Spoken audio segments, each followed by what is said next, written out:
starting out with verses 1 through 6. Numbers 22, verses 1 through 6. Beginning at verse 1. Then the children of Israel moved and camped in the plains of Moab on the side of the Jordan across from Jericho. Now Balak, the son of Zippor, saw all that Israel had done to the Amorites. And Moab was exceedingly afraid of the people, because they were many. And Moab was sick with dread because of the children of Israel. So Moab said to the elders of Midian, "Now this company will lick up everything around us, as an ox licks up the grass of the field." And Balak, the son of Zippor, was king of the Moabites at that time. Then he sent messengers to Balaam, the son of Beor, at Pethor, which is near the river in the land of the sons of his people, to call him, saying, "Look, a people has come from Egypt. See, they cover the face of the earth and are settling next to me. Therefore, please come at once, curse this people for me, for they are too mighty for me. Perhaps I shall be able to defeat them and drive them out of the land, for I know that he whom you bless is blessed, and he whom you curse is cursed." Let's pray. Father, as we look into the word today, give us understanding. We ask this in Jesus' name. Well, we come today to a story in the scriptures that we can actually look at and study in many different ways. And this is actually one of my favorite parts of the Bible. The story that surrounds a man who is a true enigma. His name is Balaam. Now, we are not going to look a lot at this man's life. We're not going to look at it in depth, because I really want to kind of stay with our theme, which is the faith of Moses. And there's not much in this portion, to be quite honest with you, about Moses. And yet this is such an important passage that we need to look at, because it's part that explains Israel's march from Egypt to the promised land. And so we cannot just jump over it without considering it, just because Moses is not front and center as part of it. So I'm making a little bit of a compromise here. Like I said, we could go weeks on this section. We're just gonna go one day, and that'll be today. So let me set the scene here for you. Old Israel 1.0, I have been calling them, is essentially at this point dead and buried. And what I mean by that is the original generation of adults who left Egypt with their little ones and crossed the Red Sea following Moses. Those people are all dead now, virtually every last one of them. And now in their place are these little ones who are now adults. They are, as I used the term over the last couple of weeks, they are Israel 2.0. They are the new and improved version of Israel. They are better than Israel 1.0, their parents.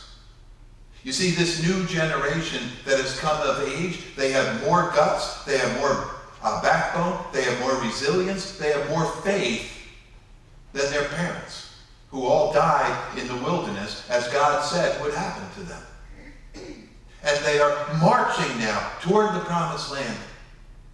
And Israel is happy. They are excited. They are ready to take on any challenge that comes their way. Or so they think. Israel is in their 40th year and the final year of discipline that they were given for not entering the promised land when the Lord had tried to give it to them the first time, when we looked at several weeks ago.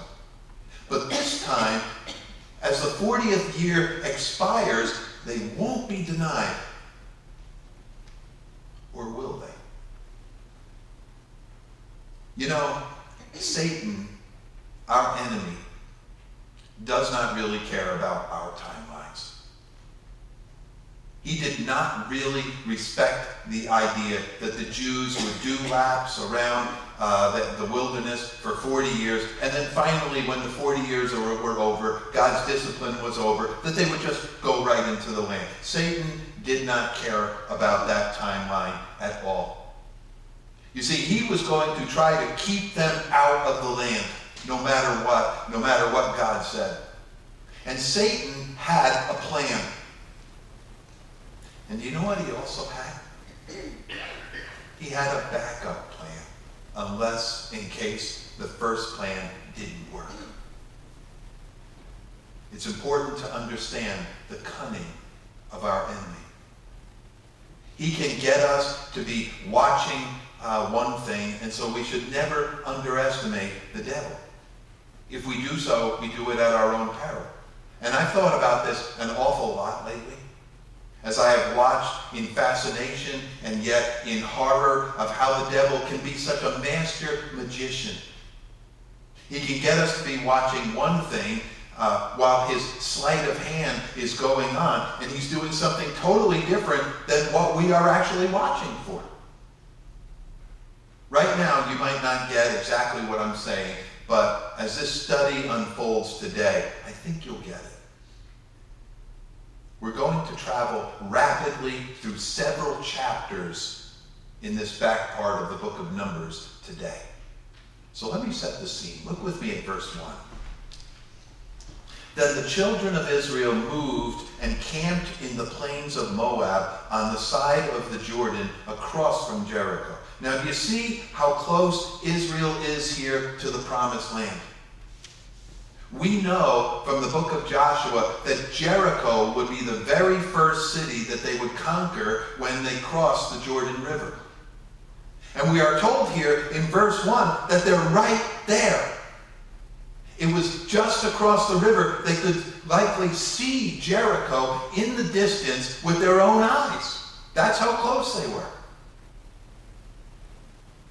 So just that little tidbit here in verse 1 gives us the understanding that the wait is over for Israel to be. They're ready to cross into the land that God has promised them, a land that has been set aside to be theirs. Verse 2. Now Balak, the son of Zippor, saw all that Israel had done to the Amorites. And Moab was exceedingly afraid of the people because they were many. And Moab was sick with dread because of the children of Israel. Now, what Moab did not understand was that God had already told Israel to leave that nation alone. Moab had nothing to worry about. But they did not know that. For all they knew for sure was that Israel had grown to be a formidable nation. They had grown in numbers during the desert wandering days, and because they easily dispensed of the Amorite armies led by King Sihon and King Og, clearly Israel knew how to fight. And so they were worried. Verse 4. So Moab said to the elders of Midian, "Now this company will lick up everything around us, as an ox licks up the grass of the field."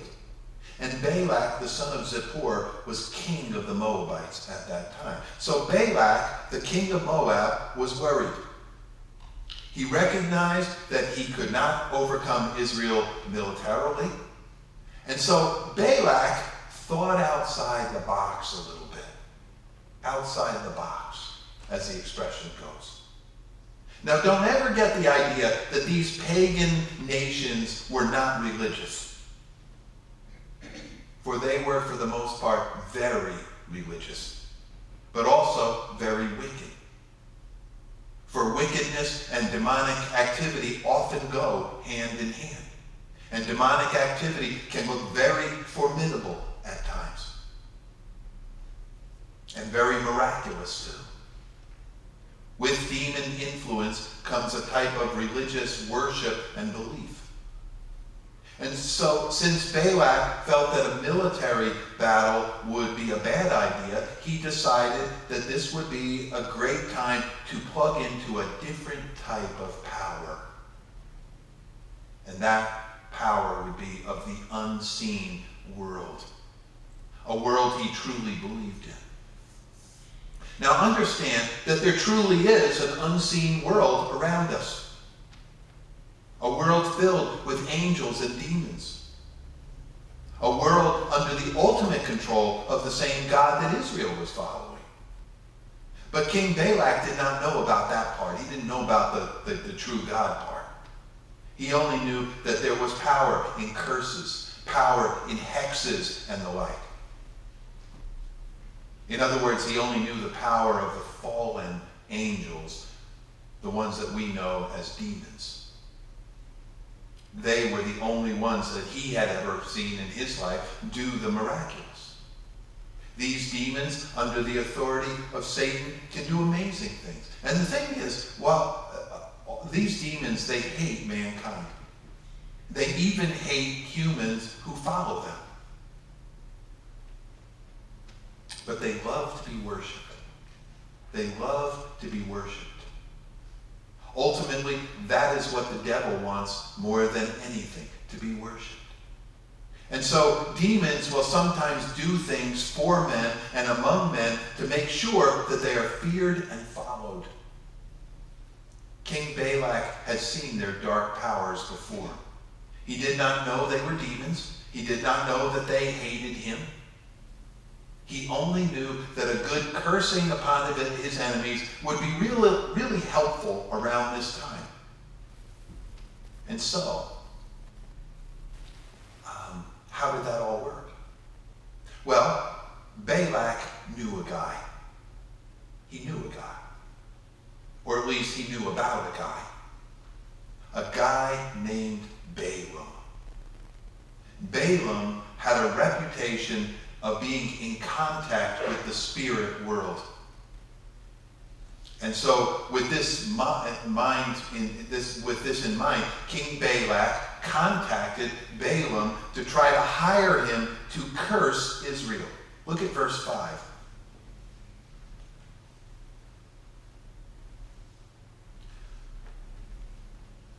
If I can find it, there we go.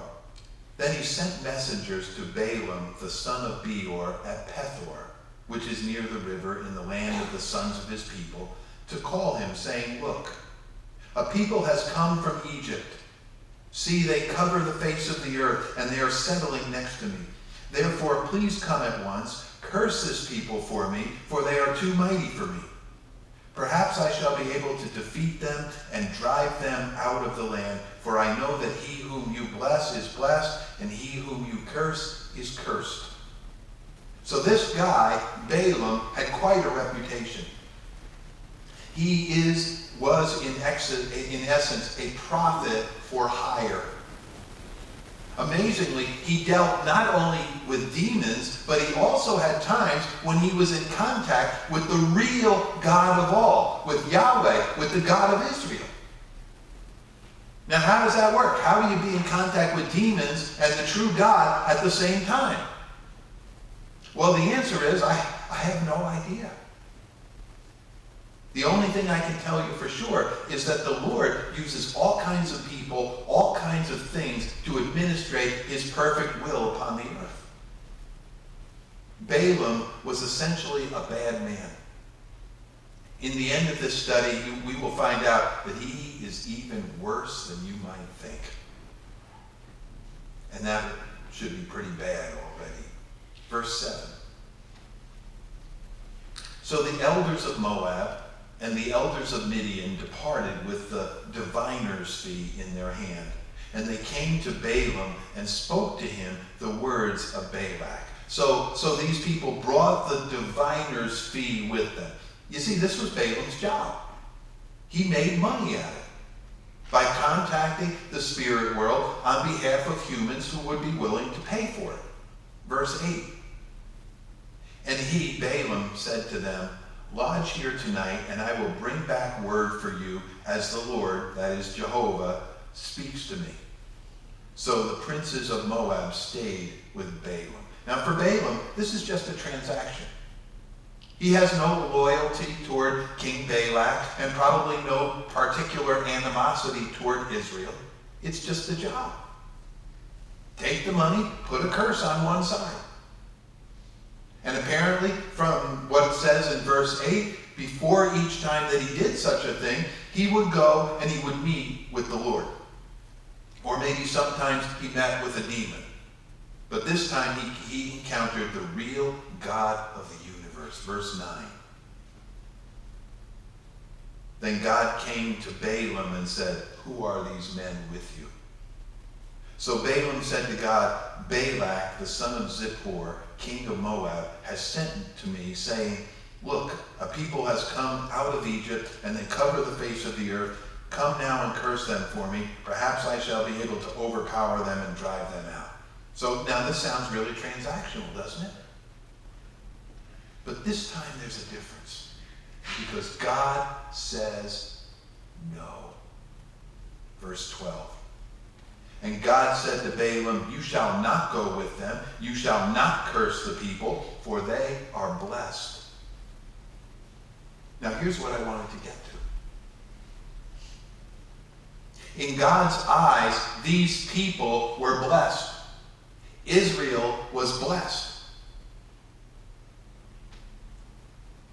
They were going to the promised land. And no outside entity would be allowed to stop that from happening. There would be no cursing of this people. In Zechariah 2, verse 8, it says, speaking of Israel, "For he who touches you touches the apple of his eye."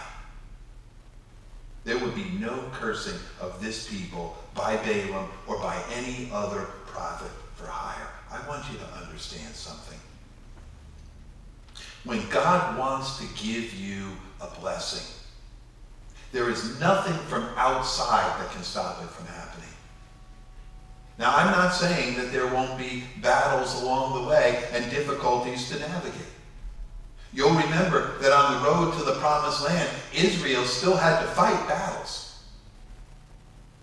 But they won them. All of them. Because God was for them. The big thing I want you to recognize is that the hardest battles never had to be fought.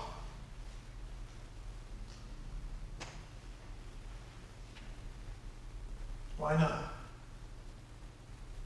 Because the Lord had sovereignly decreed that they would not even take place.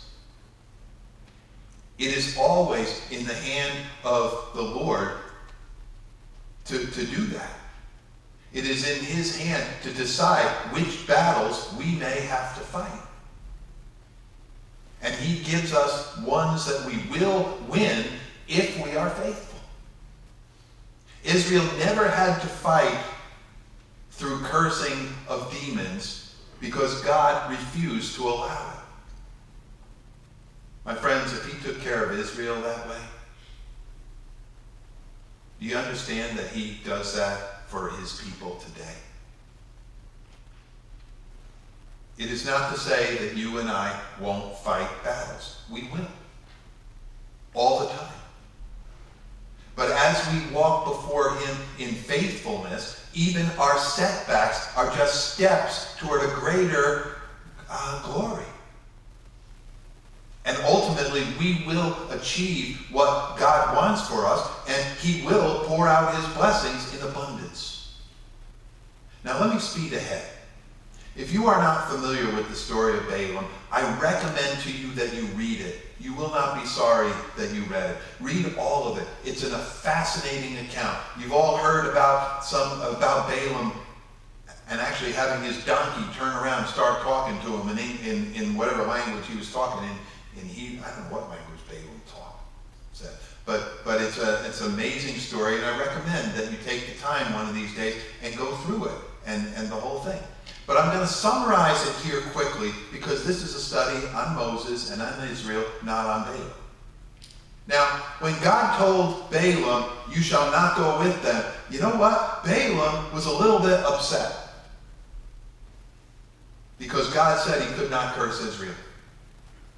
But, to Balaam's credit, he sent the ministers of King Balak back home because God had shut that door. But King Balak of the Moabites was not ready to take no for an answer. He wasn't ready to take that as the final.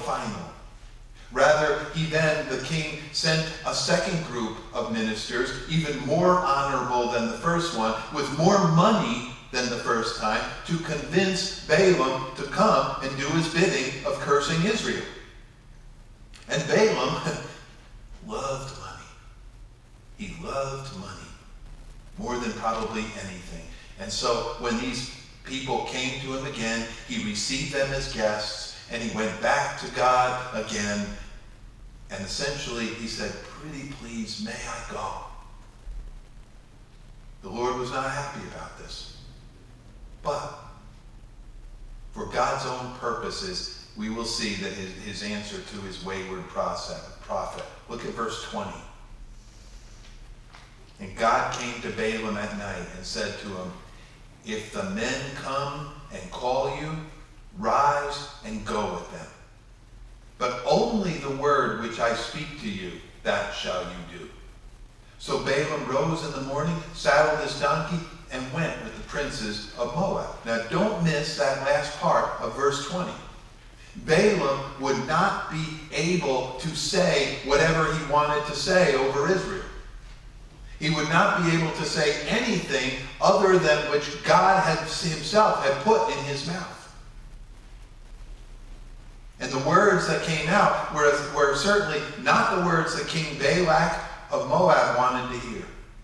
Watch what came out of Balaam's mouth. Look at chapter 23, verse 7. Here's the first prophecy. And he took up this oracle, Balaam took up this prophecy, and said, "King Balak of Moab has brought me from Aram, from the mountains of the east. Come curse Jacob for me, and come denounce Israel. How shall I curse whom God has not cursed? And how shall I denounce whom the Lord has not denounced? For from the mountain, the top of the rocks, I see him. And from the hills I behold him. There, a people dwelling alone, not reckoning itself among the nations. Who can count the dust of Jacob, or number 1/4 of Israel? Let me die the death of the righteous, and let my end be like his." Instead of a curse coming out of his mouth, Balaam spoke the truth that God's Holy Spirit had put in him. You see, he had no choice. He spoke of a nation that was impossible to curse. He spoke of a people who were righteous. It's amazing. Israel was far from faultless, we know that. But in the Lord's eyes, it says they were righteous. That's because these were people who recognized that their righteousness came not from their own goodness, but from God himself. God had covered their sins in the blood sacrifices offered over all those years in the desert.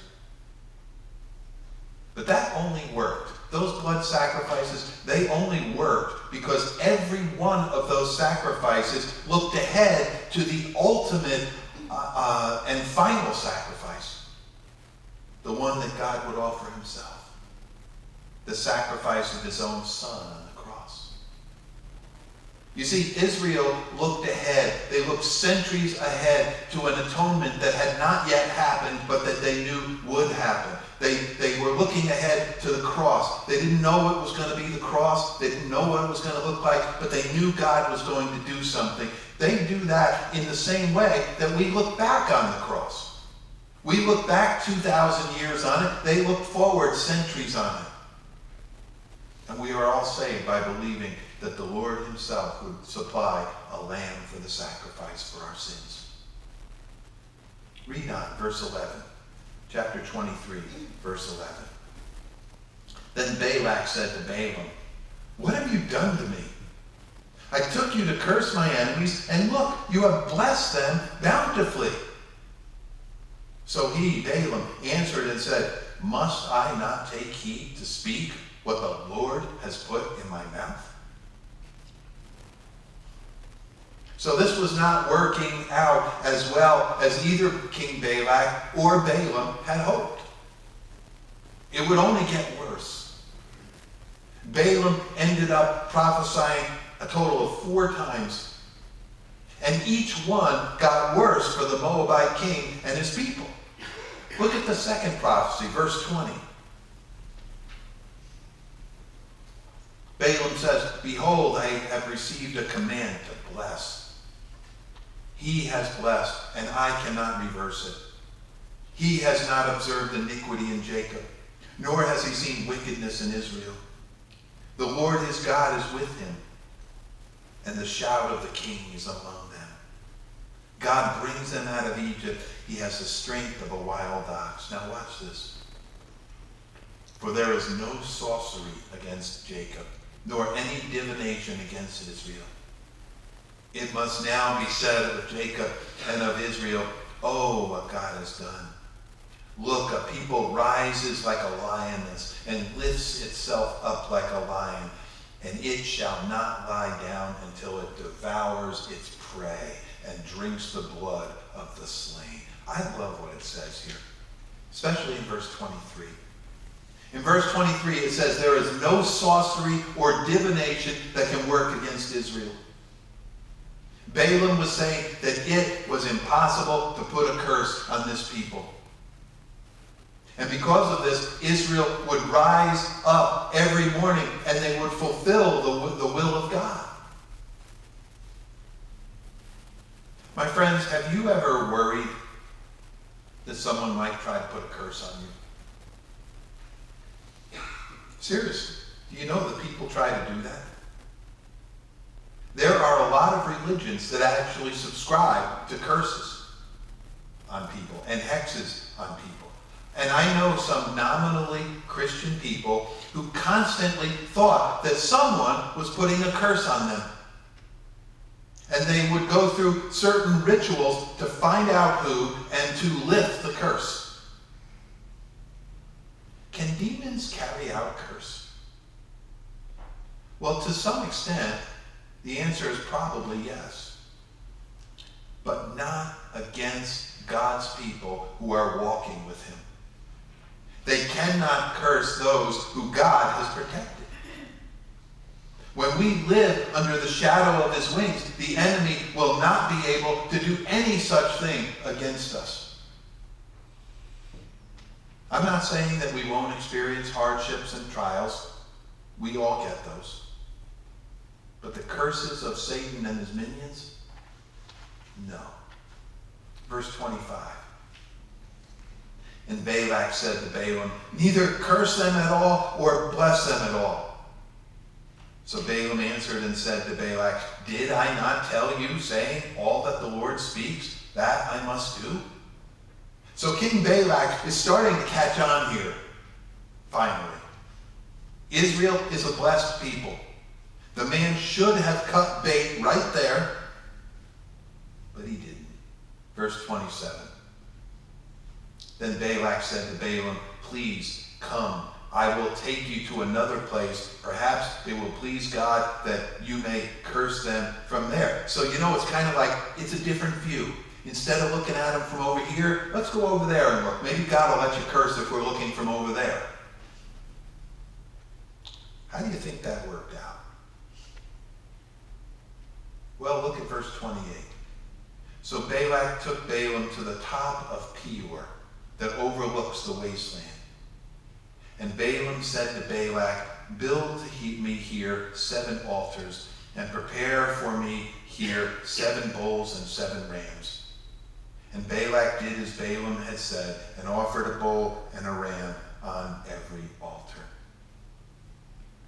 Now, when Balaam saw that it pleased the Lord to bless Israel, he did not go out as other times to seek to use sorcery, but he set his face toward the wilderness, and Balaam raised his eyes and saw Israel encamped according to their tribes, and the Spirit of God came upon him.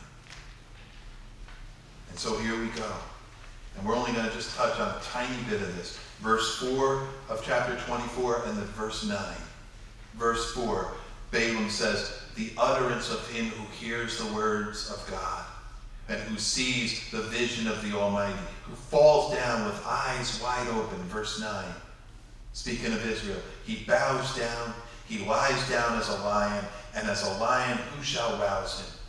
Blessed is he who blesses you, and cursed is he who curses you. So you can see here that there was no way Balaam could curse this people. God had put a hedge of protection all around Israel. And so outside forces could not stop Israel from fulfilling the will of God. And here's the takeaway I want you to get from all of this. There is no outside force on earth that can stop you or me from fulfilling the will of God either. No. The devil cannot stop you. The laws of man cannot stop you. The lack of money or resources cannot keep you from doing all that the Almighty has already put on your plate. Neither natural disasters, nor sickness, nor death itself can stop you. Nothing that is outside can stop you from completing the will of God. But there is one thing that can stop you. And when it came to Israel, Balaam knew what it was. And the other part of that is the devil today knows what it is in your life. I want to share with you something. The devil always has a plan to frustrate you and me when we set our hearts to do God's will. Now, in Israel's case, the devil's plan was, first, to throw as many pagan armies as he could to get at Israel to stop them from making it to the promised land. And you'll remember that 40 years earlier, this had worked as a charm. I mean, he didn't even have to go that far 40 years earlier.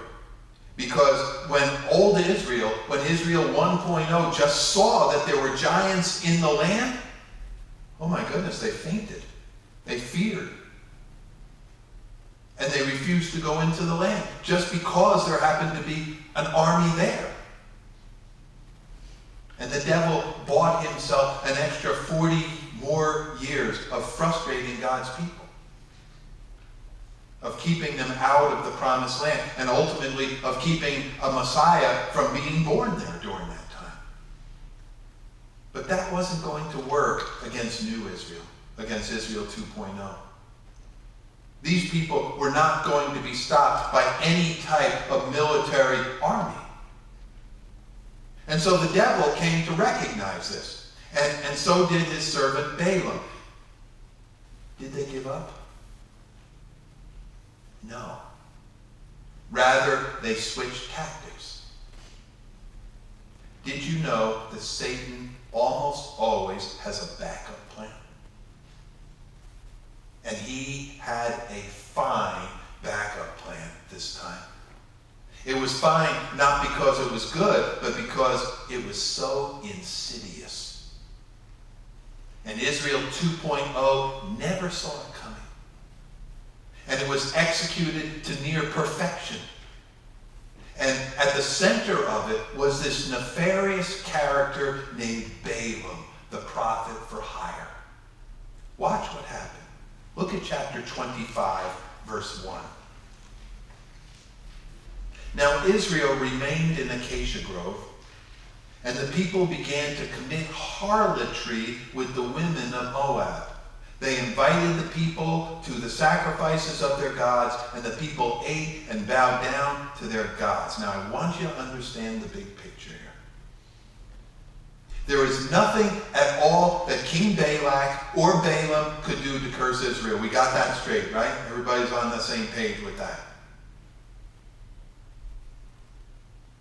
There's nothing they could do. But do you know what they could do? They could not get a curse upon Israel, but they could entice Israel to put a curse on themselves.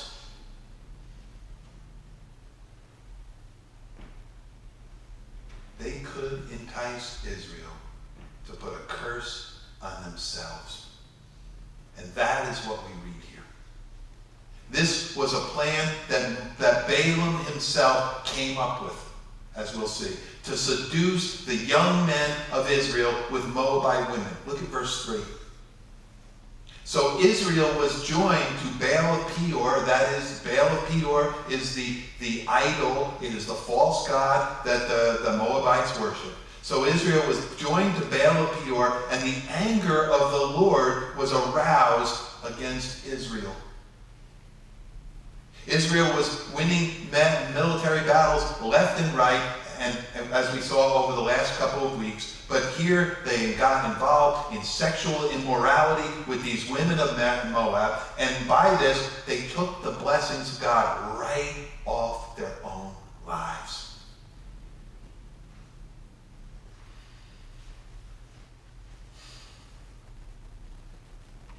They did to themselves that which Balaam could not do. They, in essence, put a curse on themselves. And do you know what happened? A plague. A plague sent from God broke out among them. And that plague did not stop until a man named Phinehas, the grandson of Aaron, who had been the high priest up until his own death, when Phinehas went and he thrust a javelin through an Israelite man who was engaged in a sex act with a female Moabite partner.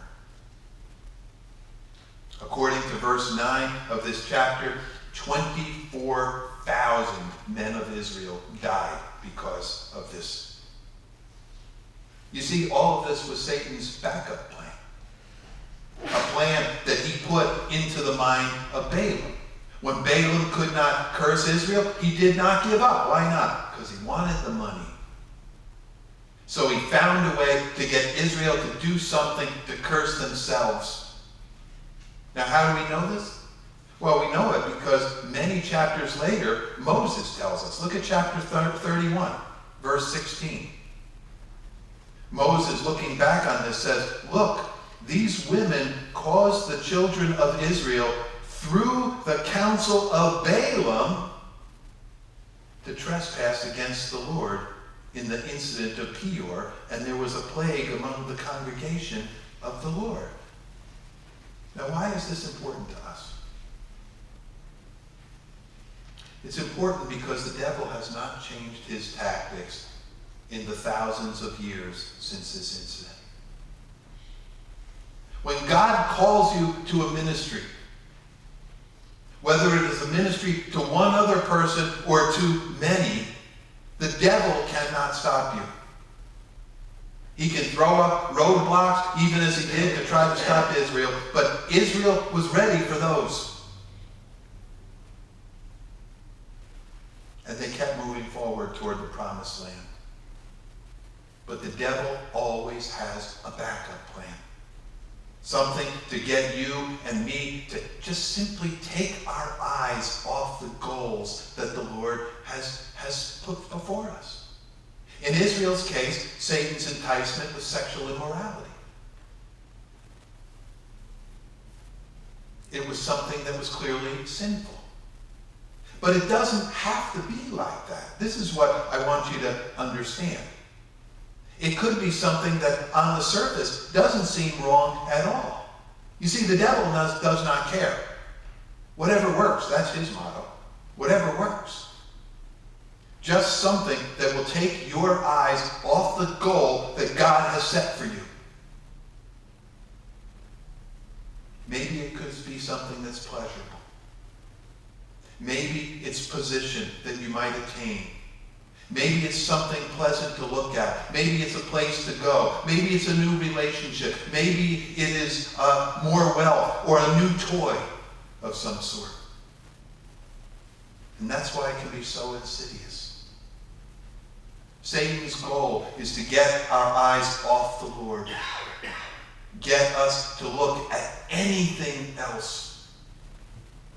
That's his backup plan.